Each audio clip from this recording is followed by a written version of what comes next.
Hello friends, ಕೆಲವರು ಚಿಕ್ಕ home theatre ಎಲ್ಲ ಮನೆಯಲ್ಲಿ ತಂದಿರ್ತಾರೆ. ಕೆಲವ್ರದ್ದು ಹೋಮ್ ಥಿಯೇಟರ್ ಎಲ್ಲ ಹಾಳಾಗಿರ್ತದೆ. ಹಾಗಿರುವಾಗ ನಾವು ಅದನ್ನು ಗುಜರಿಗೆ ಆ ಥರ ಎಲ್ಲ ಬಿಸಾಡ್ತೇವೆ.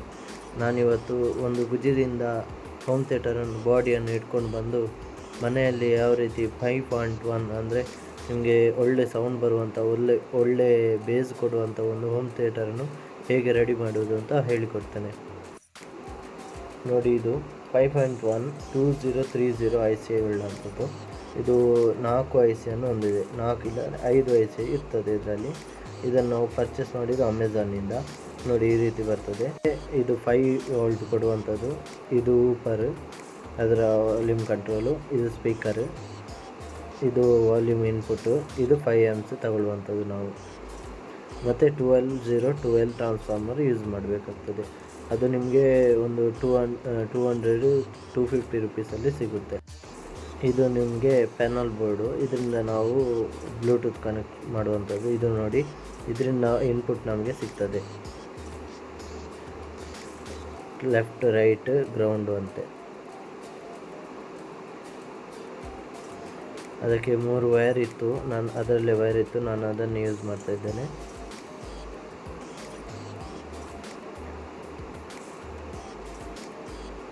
ಇದರಲ್ಲಿ ಮೇಯ್ನ್ ಬಂದು ಒಂದು ಸಪ್ಲೈ ಕೊಡುವಂಥದ್ದನ್ನು ನೋಡ್ಕೊಳ್ಬೇಕು. ಇನ್ನೊಂದು ನಮಗೆ ಮ್ಯೂಸಿಕ್ ಔಟ್ಪುಟ್ ಬರ್ತದಲ್ಲ, ಅದನ್ನು ನೀವು ಕಂಡು ಹಿಡಿದ್ರೆ ಸಾಕು. ಬೇರೆ ಏನು ಇದರಲ್ಲಿ ಚೇಂಜಸ್ ಮಾಡಬೇಕಂತೆಲ್ಲ. ನಿಮ್ಮ ಹತ್ರ ಇಂಥದ್ದು ಇಲ್ಲ ಅಂದರೆ ನೀವೊಂದು 200ಗೆ ಒಂದು ಸರ್ಕಿಟ್ ಸಿಗುತ್ತೆ, ಅದನ್ನು ಕೂಡ ಯೂಸ್ ಮಾಡ್ಬೋದು. ಅದಕ್ಕೆ ಕೇವಲ 5 ವೋಲ್ಟು ಇನ್ಪುಟ್ ಕೊಡುವಂಥದ್ದು. ಇದು ಮದರ್ ಬೋರ್ಡನ್ನು ಫಿಕ್ಸ್ ಮಾಡ್ತಾ ಇದ್ದೇನೆ. ನಿಮಗೆ ಇಲ್ಲಿ 2.1 ಮದರ್ ಬೋರ್ಡು ಅಥವಾ ಅದರಲ್ಲಿ ಹೋಲ್ಸ್ ಎಲ್ಲ ಇರ್ತದೆ. ಅದಕ್ಕೆ ನೋಡಿಕೊಂಡು ನೀವು ಅದನ್ನು ಮ್ಯಾಚ್ ಮಾಡ್ಬೋದು. ಈ ಬೋರ್ಡನ್ನು ಈಗ ಫಿಕ್ಸ್ ಮಾಡುವ.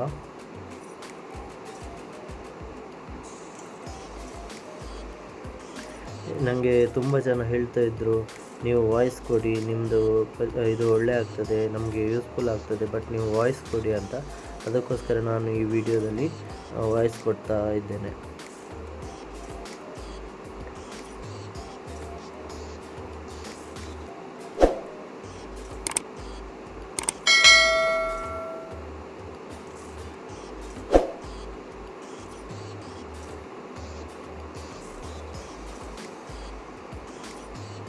ಒಂದು ವೇಳೆ ಹೋಲ್ಸ್ ಮ್ಯಾಚ್ ಆಗದಿದ್ದರೆ ನೀವು ಯಾವುದೋ ಒಂದು ಸ್ಕ್ರೂ ಡ್ರೈವರ್ ಅಥವಾ ಯಾವುದಾದ್ರು ನಿಮ್ಮ ಹತ್ರ ಹೋಲ್ಸ್ ಮಾಡುವಂಥ ಇದ್ದರೆ ಅದರಲ್ಲಿ ಮಾಡ್ಬೋದು. ನಾನು ಇದರಲ್ಲಿ ಶೋಲ್ಡ್ರಿಂಗ್ ಜಾಸ್ತಿ ಯೂಸ್ ಮಾಡಿಲ್ಲ. ಯಾಕೆಂದರೆ ಯಾರು ಕೂಡ ಇದನ್ನು ಮಾಡೋ ಹಾಗೆ ಇರಬೇಕು. ಅದಕ್ಕೋಸ್ಕರ ನಾನು ಅಷ್ಟು ಶೋಲ್ಡ್ರಿಂಗ್ ಎಲ್ಲ ಯೂಸ್ ಮಾಡಲಿಲ್ಲ. ಮನೆಯಲ್ಲಿ ಯಾರು ಇದ್ದರೂ ಸ್ವಲ್ಪ ನಾಲೆಜ್ ಇದ್ದವರು ಇದನ್ನು ರೆಡಿ ಮಾಡ್ಬೋದು, ಅಥವಾ ಈ ವಿಡಿಯೋ ನೋಡಿಕೊಂಡೇ ನಿಮಗೆ ರೆಡಿ ಮಾಡಲಿಕ್ಕೆ ಆಗ್ತದೆ. ನೋಡಿ, ಇದು ಪಾಟ್. ಇದು 470 ಇಲ್ಲದ್ರೆ 47Kದ್ದು ಯೂಸ್ ಮಾಡಬೇಕು. ಇದು ಯಾವುದಕ್ಕೆ ಅಂದರೆ ಈ ಬೇಸನ್ನು ಕಂಟ್ರೋಲ್ ಮಾಡಲಿಕ್ಕೆ. ಇದು ಕೂಡ ನಿಮಗೆ 50 ರುಪೀಸಲ್ಲಿ ಸಿಗ್ತದೆ. ಆಲ್ಮೋಸ್ಟ್ ಇದರ ಕಾಸ್ಟ್ ಬಂದು ನನಗೆ 900 ರುಪೀಸಲ್ಲಿ ನನಗೆ ಎಲ್ಲ ಐಟಮ್ ಆಗಿದೆ. ನಾವು ಅದೇ ಬೇರೆ ಔಟ್ಸೈಡ್ ಹೋಗಿ ಶೋರೂಮಲ್ಲಿ ತಗೊಳ್ಳೋದಾದರೆ ಅರೌಂಡ್ 5000ವರೆಗೂ ಒಂದು 5.1 ಹೋಮ್ ಥಿಯೇಟರ್ಗೆ 5000ಗಿಂತ ಮೇಲೆ ಇರ್ತದೆ. ಈ ಬೋರ್ಡನ್ನು ಯೂಸ್ ಮಾಡಿ ನಿಮಗೆ ಯಾವುದೇ ರೀತಿ ನಿಮಗೆ ಬೇಕಾದರೂ ಇದನ್ನು ಯೂಸ್ ಮಾಡ್ಬೋದು. ಅಂದರೆ ಇದರಲ್ಲಿ ನಿಮಗೆ ಒಳ್ಳೆ ವಾಯ್ಸ್ ಇರುತ್ತೆ, ಕ್ಲಾರಿಟಿ ಇರುತ್ತೆ. ಎಷ್ಟು ವೋಲ್ಟಿನ ಸ್ಪೀಕರ್ ಬೇಕಾದರೆ ನೀವು ಔಟ್ಪುಟ್ಟಲ್ಲಿ ಯೂಸ್ ಮಾಡ್ಬೋದು. ಒಳ್ಳೆ ಸೌಂಡ್ ಕೊಡುತ್ತೆ, ಯಾವುದೇ ರೀತಿ ವೇರಿಯೇಷನ್ ಬರುವುದಿಲ್ಲ. ಇದು ಅದರಲ್ಲಿದ್ದ ವೈರ್ಸ್. ನಾವು ನಮಗೆ ಜಸ್ಟ್ ಇದನ್ನು ನೋಡಿದ ತಕ್ಷಣ ನಮಗೆ ಗೊತ್ತಾಗುತ್ತೆ ಯಾವ ರೀತಿ ಕನೆಕ್ಟ್ ಮಾಡಬೇಕು, ಯಾವುದಕ್ಕೆ ಅಂತ ನಿಮಗೆ ಗೊತ್ತಾಗುತ್ತೆ.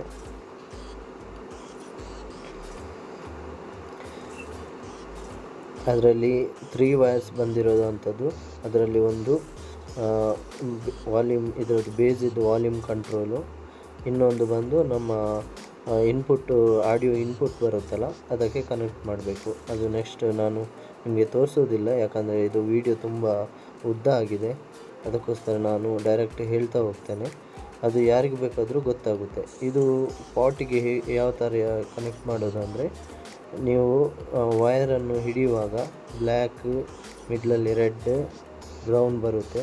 ಅದೇ ರೀತಿ ನೀವು ಕನೆಕ್ಟ್ ಮಾಡ್ಬೋದು.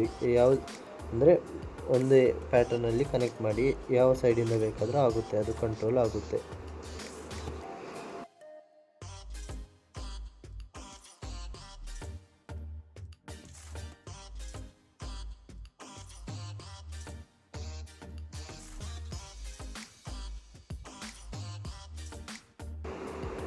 ಮತ್ತು ಇದನ್ನು ಯಾರು ಕೂಡ ರೆಡಿ ಮಾಡ್ಬೋದು. ಯಾಕಂದರೆ ನೀವು ಇವಾಗ ಸೋಲ್ಡ್ರಿಂಗ್, ನಾನು ಹೇಳಿದೆ ಸೋಲ್ಡ್ರಿಂಗ್ ಯೂಸ್ ಕಡಿಮೆ ಮಾಡಿದ್ದೇವೆ ಅಂತ. ಈ ಸೈಡಲ್ಲಿ ನೀವು ವಯರ್, ಅದರಲ್ಲಿ ಹೋಲ್ಸ್ ಇರುತ್ತೆ, ಬೇಕಾದರೆ ವಯರನ್ನೇ ಅದರಲ್ಲಿ ಫಿಕ್ಸ್ ಮಾಡ್ಬೋದು. ಇನ್ ಕೇಸ್ ನಿಮ್ಮ ಹತ್ರ ಪಾಟ್ ಇಲ್ಲ ಅಂದರೆ ಬ್ಲ್ಯಾಕ್ ಮತ್ತು ರೆಡ್ಡನ್ನು ಶಾರ್ಟ್ ಮಾಡಿ, ಆಗ ನಿಮಗೆ ಡೈರೆಕ್ಟ್ ಔಟ್ಪುಟ್ಟು ಬೇಸ್ ಕಂಟ್ರೋಲ್ ಸಿಗೋದಿಲ್ಲ, ಡೈರೆಕ್ಟ್ ಬೇಸ್ ಒಂದೇ ಬೇಸಲ್ಲಿ ಬರುತ್ತೆ.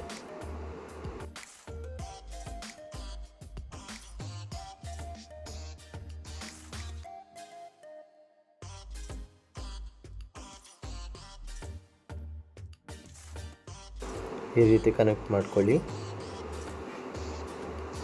ಅದು ಬೇಸ್ ಕಂಟ್ರೋಲ್.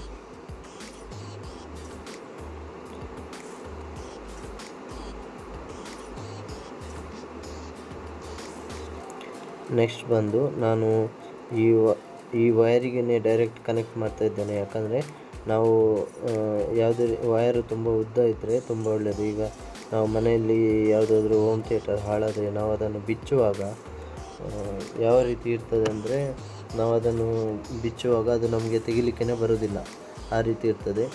ಅದಕ್ಕೋಸ್ಕರ ನಾನು ಹೇಳಿದ್ದು ವಯರ್ ಎಷ್ಟು ಉದ್ದ ಇದ್ದರೂ ಅಷ್ಟು ಒಳ್ಳೆಯದು. ಯಾವ ರೀತಿ ಅಂದರೆ ಎಳೆಯುವಾಗ ಎಲ್ಲ ಕಟ್ಟಾಗೋದು ಆ ರೀತಿ ಎಲ್ಲ ಆಗೋದಿಲ್ಲ ಸೋಲ್ಡ್ರಿಂಗ್ ಇಲ್ಲದಿದ್ದರೆ. ನಿಮಗೆ ಸೋಲ್ಡ್ರಿಂಗ್ ಮಾಡಿದ್ದರೆ ನಿಮಗೆ ಎಲ್ಲಿ ಇದೆ, ಎಲ್ಲಿಂದ ಸೋಲ್ಡ್ರಿಂಗ್ ಮಾಡಿದ್ದೆ ಅಂತ ಗೊತ್ತಾಗೋದಿಲ್ಲ. ನೋಡಿ, ನಾನು ಅದೇ ವಯರಿಗೆ ನಮ್ಮ ಹತ್ರ ಬಂದಿರುವ ಕ್ಲಿಪ್ಪನ್ನು ಅದೇ ವಯರಿಗೆ ಕನೆಕ್ಟ್ ಮಾಡ್ತೇನೆ. ನೀವು ಇದರಲ್ಲಿ ನೋಡ್ಕೊಳ್ಬೇಕು ಏನಂದರೆ, ನಿಮ್ಮ ಮದರ್ ಬೋರ್ಡಲ್ಲಿ ಗ್ರೌಂಡು ಲೆಫ್ಟ್ ರೈಟ್ ಅದನ್ನು ನೋಡಿ ಕರೆಕ್ಟಾಗಿ ಗ್ರೌಂಡು ಲೆಫ್ಟ್ ರೈಟನ್ನು ಕನೆಕ್ಟ್ ಮಾಡ್ಕೊಳ್ಳಿ. ಈ ರೀತಿ ಯಾಕೆ ಸೋಲ್ಡ್ರಿಂಗ್ ಮಾಡ್ತಿದ್ದೇನೆ ಅಂದರೆ, ಇದು ಜಾಯಿಂಟ್ ಕರೆಕ್ಟಾಗಿರುತ್ತೆ, ಅಂದರೆ ನಿಮಗೆ ಏನು ವೇರಿಯೇಷನ್ ಬರೋದಿಲ್ಲ, ಇನ್ ಕೇಸ್ ಲಾಸ್ ಆ ಥರ ಏನೂ ಬರೋದಿಲ್ಲ. ಈ ರೀತಿ ಮಾಡಿಕೊಂಡ್ರೆ ನೀವಿಲ್ಲಿ ಡೈರೆಕ್ಟ್ ವಯರನ್ನೇ ಗಮ್ ಟೇಪ್ ಹಾಕಿ ಇದು ಜಾಯಿಂಟ್ ಮಾಡ್ಬೋದು. ನಾನು ಈ ಥರ ಯಾಕೆ ಮಾಡ್ತೇನೆ ಅಂದರೆ, ಇದನ್ನು ನಾವು ಅದೊಂದು ಚಿಕ್ಕ ಹೋಲ್ ಇರ್ತದೆ, ನಾನು ಮತ್ತೆ ವಿಡಿಯೋದಲ್ಲಿ ನಿಮಗೆ ತೋರಿಸ್ತೇನೆ. ಚಿಕ್ಕ ಹೋಲ್ ಇರ್ತದೆ, ಅದರೊಳಗೆ ಹಾಕಬೇಕು. ಅಂದರೆ ಒಳಗಿಂದ ಹಾಕಿ ಆ ಸೈಡಿಂದ ನಮ್ಮ ಮದರ್ ಬೋರ್ಡ್ ಫಿಕ್ಸ್ ಮಾಡುವ ಸೈಡಿಂದ ತೆಗಿಬೇಕಾಗ್ತದೆ. ಅದಕ್ಕೋಸ್ಕರ ನಾನು ಈ ಥರ ಹಾಗೆ ತೆಗೆಯುವಾಗ ನಿಮಗೆ ಕಟ್ಟಾಗಬಾರ್ದು, ಅದಕ್ಕೋಸ್ಕರ ನಾನು ಈ ರೀತಿ ಮಾಡಿದೆ. ನೀವು ಯಾವುದೇ ರೀತಿ ಗಮ್ ಟೇಪ್ ಯೂಸ್ ಮಾಡಿ ಇದನ್ನು ಟೈ ಮಾಡ್ಬೋದು, ಯಾವುದೇ ಪ್ರಾಬ್ಲಮ್ ಆಗೋದಿಲ್ಲ. ಗ್ರೌಂಡು ಲೆಫ್ಟ್ ರೈಟ್ ಇದನ್ನು ನೀವು ಮಾತ್ರ ಕರೆಕ್ಟಾಗಿ ನೋಡ್ಕೊಳ್ಬೇಕು.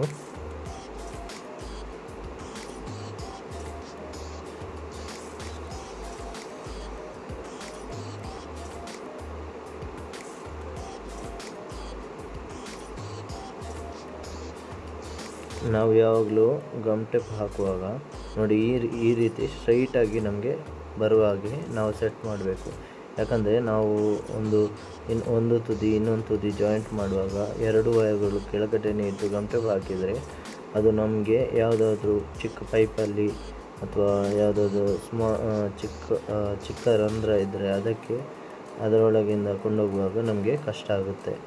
ಅದಕ್ಕೋಸ್ಕರ ನಾವು ಯಾವಾಗಲೂ ವಯರ್ ಗಮ್ ಟೇಪ್ ಹಾಕುವಾಗ ಎರಡೂ ತುದಿ ಅಡ್ಡ ಆಗಿ, ಅಂದರೆ ಯಾವ ರೀತಿ ನಾನು ತೋರಿಸ್ತೇನೆ.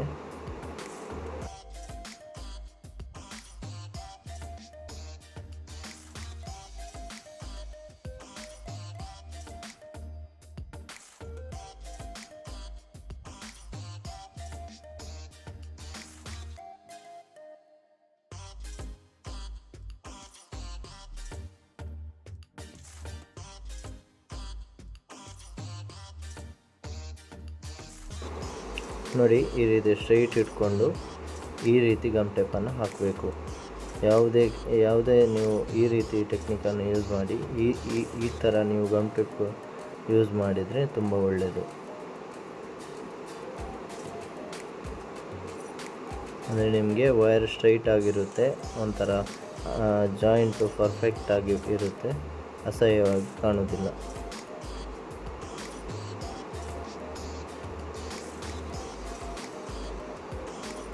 ಇಲ್ಲಿ ಪ್ಲಸ್ ಮೈನಸ್ ಕೊಡುವ ಆವಾಗ ನಾನು ಒಂದೇ ಜಾಗದಲ್ಲಿ ಇಟ್ಟಿದ್ದೆ.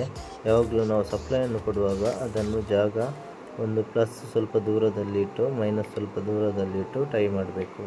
ಯಾಕಂದರೆ ಇನ್ ಕೇಸ್ ಗಮ್ ಟೈಪು ಜಾರಿದ್ರೂ ಸ್ಕಿನ್ ಟಚ್ ಆಗಬಾರ್ದು. ಆ್ಯಕ್ಚುಲಿ ಡಿ ಸಿಯಲ್ಲಿ ಏನೂ ಆಗೋದಿಲ್ಲ, ಡಿ ಸಿ ಸಪ್ಲೈಯಲ್ಲಿ ನಮ್ಮ ಬೋರ್ಡಿಗೆ ಪ್ರಾಬ್ಲಮ್ ಆಗುತ್ತೆ.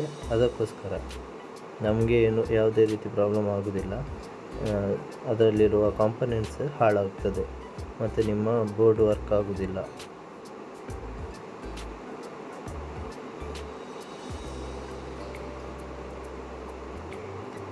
ನೋಡಿ, ಇದೊಂದು ಟೆಕ್ನಿಕ್ ನಾನು ನಿಮಗೆ ಹೇಳಿಕೊಡ್ತೇನೆ. ಯಾವಾಗಲೂ ಹೋಮ್ ಥಿಯೇಟರ್ ನೀವು ರಿಪೇರಿ ಮಾಡುವಾಗ ಈ ಟೆಕ್ನಿಕನ್ನು ಯೂಸ್ ಮಾಡಿ. ಈ ರೀತಿ ಎಲ್ಲ ವೈರ್ಗಳನ್ನು ಕೆಳಗೆ ಇಟ್ಟು ಈ ರೀತಿ ಗಮ್ ಟೇಪ್ ಹಾಕಿ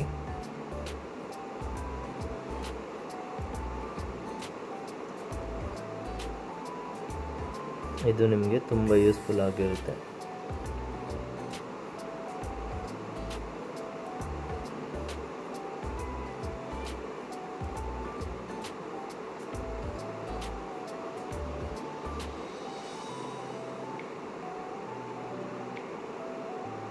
ಒಂದೊಂದೇ ವೈರ್ ಹಾಕಿದರೆ ನಿಮಗೆ ತುಂಬ ಕಷ್ಟ ಆಗ್ತದೆ ಮತ್ತು ಅದು 2 ಪಾರ್ಟಿಷನ್ ಇರೋದ್ರಿಂದ ಅದು ಪಾಸ್ ಆಗೋದಿಲ್ಲ. ಅದಕ್ಕೋಸ್ಕರ ನಾನು ಈ ರೀತಿ ನಿಮಗೆ ಯೂಸ್ ಆಗಲಿ ಅಂತ ಹೇಳಿಕೊಟ್ಟೆ.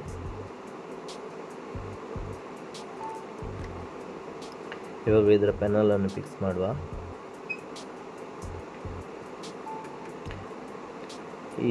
ಈ ಬಾಕ್ಸ್ಗೆ ಗುಜ್ಜಿರಿಯವರಿಗೆ ನಾನು ಸ್ವಲ್ಪ, ಅಂದರೆ ಇದು ಸ್ವಲ್ಪ ಕ್ಲೀನ್ ಇತ್ತು ಮತ್ತು ಅದರ ಪೆನ್ನಲ್ ವರ್ಕ್ ಆಗ್ತಿತ್ತು. ಅದಕ್ಕೋಸ್ಕರ ನಾನು ಅವರಿಗೆ 200 ರೂಪಾಯಿ ಕೊಟ್ಟಿದ್ದೇನೆ. ಇದು ಸ್ವಲ್ಪ ವಾಶ್ ಎಲ್ಲ ಮಾಡಿದೆ ನಾನು, ಸ್ವಲ್ಪ ಮಣ್ಣೆಲ್ಲ ಇತ್ತು ಮತ್ತು ಸೈಡೆಲ್ಲ ಸ್ವಲ್ಪ ನೋಡಿ ಅಲ್ಲಿ ಕ್ರ್ಯಾಕ್ ಆಗಿದೆ.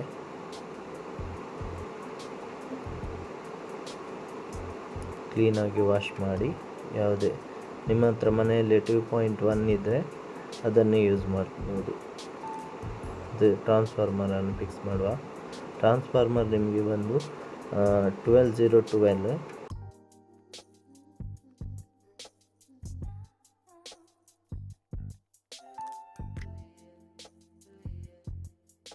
ಮತ್ತು ಇದು ಸ್ಪೀಕರ್ ಲೈನು. ಮತ್ತು ನಾನು ಹಾಗೆ ಹೇಳಿದಾಗೆ ನೀವು ಇದರಲ್ಲಿ ಇನ್ಪುಟ್ ಕೊಡಲಿಕ್ಕಿರೋದು ಒಂದು ನೋಡಿ, ಸ್ಪೀಕರ್ ಲೈನನ್ನು ಯಾವ ರೀತಿ ಕನೆಕ್ಟ್ ಮಾಡೋದು ಅಂತ ನೋಡಿ.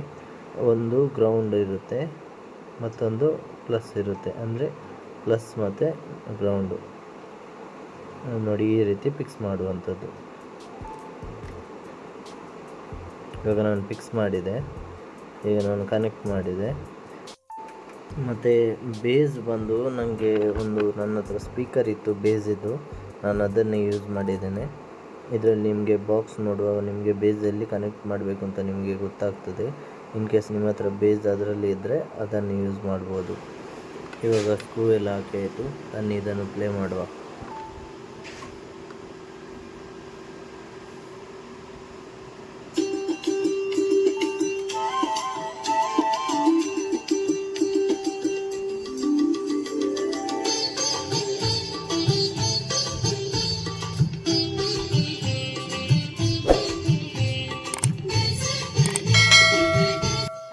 ನೆಕ್ಸ್ಟ್ ನಾನು ಇದನ್ನು ನಿಮಗೆ ಗಾಡಿಗಳಿಗೆ ಹೇಗೆ ಫಿಕ್ಸ್ ಮಾಡೋದು, ಅಂದರೆ ಟ್ರಾನ್ಸ್ಫಾರ್ಮರ್ ಯೂಸ್ ಮಾಡದೆ ಡೈರೆಕ್ಟ್ ಗಾಡಿಗಳಿಗೆ ಹೇಗೆ ಯೂಸ್ ಮಾಡೋದು ಅಂತ, ಹೋಮ್ ಥಿಯೇಟರನ್ನು ಹೇಗೆ ಯೂಸ್ ಮಾಡೋದು ಅಂತ ನಾನು ನಿಮಗೆ ನೆಕ್ಸ್ಟ್ ವೀಡಿಯೋದಲ್ಲಿ ನಾನು ಹೇಳಿಕೊಡ್ತೇನೆ.